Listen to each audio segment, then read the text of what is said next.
We are like in endemic situations, just getting out of the COVID, and there's a lot of interesting thing happening in the industry. So, as a role of VC, what would be your top three tips for the founders or entrepreneurs who started already and suffered through and survived the pandemic?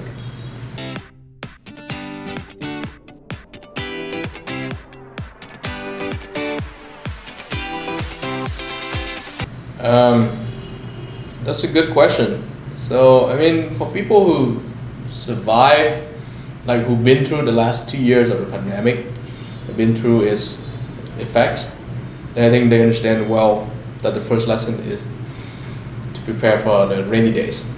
So, whatever activity you're running for your company, make sure you have some funds left, because who knows, right? Another lockdown might come, another pandemic might hit, global conflict might happen, like the Russia-Ukraine one. So you never know. So make sure whatever you do, have some rainy days funds for your company to prepare for and then that leads to having a worst case scenario at all times. So in the worst case scenario, what do you do? When the market go down, what do you do? When global conflict breaks out, another pandemic breaks out, what do you do? So having that kind of planning is important. And then it leads to the second thing is that after COVID, and then again the pandemic kind of changed the nature of a lot of industries for good. Like for example, retail. Nowadays, like before COVID, everyone was like, oh, offline retail is fine, right? But after COVID, it's like, okay, we need a hybrid or at least like an online strategy for retail. Because what happened when, again, go back to the worst case scenario, like I met a lot of CEOs, a lot of executives of even major franchise or like higher management of major franchises who are now saying that, okay, we need an online strategy or we need a hybrid strategy to deal with another possible outbreak or another possible lockdown because of pandemic. Which also means that a lot of their competitors has died. So now, when you have a red ocean market, which suddenly became a blue ocean market because of the pandemic, what do? You expand the effort to capture the market. Exactly. So the second lesson here is that when you see your industry or like when you see a red ocean market and you try to break into, it starts to become a blue ocean market because of the pandemic. And hey, maybe you should spend some money on that to capture that market, because it's a 1 in a million shot, right? It's for the stock market, that would be like April 2020, where every stock was down. Exactly. The first wave of the pandemic in Vietnam, every stock was down. So whoever bought the stock back then makes a lot of money. Makes a lot of money today. So yeah, so that's the second lesson, is that see the opportunity, capture it, especially when it's like this Chinese saying, like within risk there's opportunity.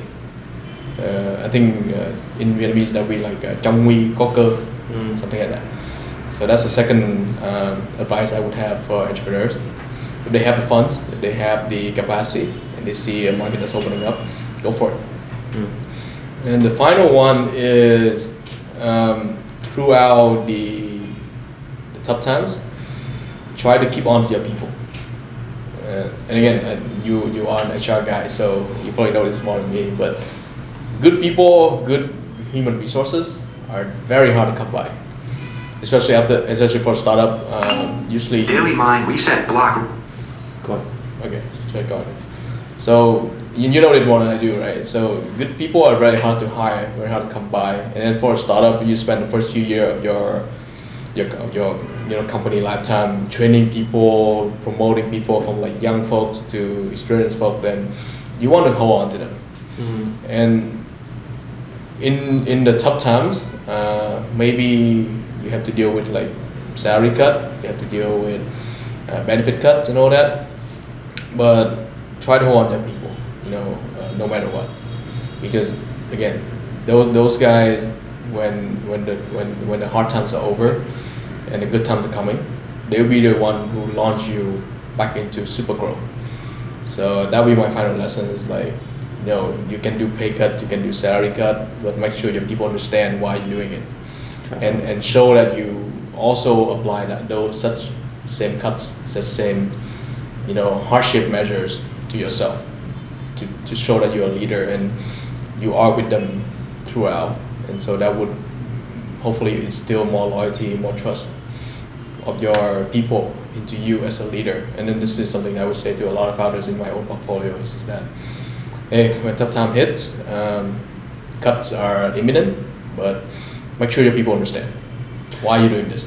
Yeah, I think that's a great piece of advice. There's a lot of business didn't really communicate why they're taking this thing. They tag it as a transformation, but it's actually basically reduction of headcounts, and they even actually miscommunicated with purpose, but people are not take it in a very negative way. And I hear from so many companies in retail and in hospitality, they are in a miserable situation, and it will be very hard for them to hire back those people because the example was set, employer branding basically blown up completely. Exactly.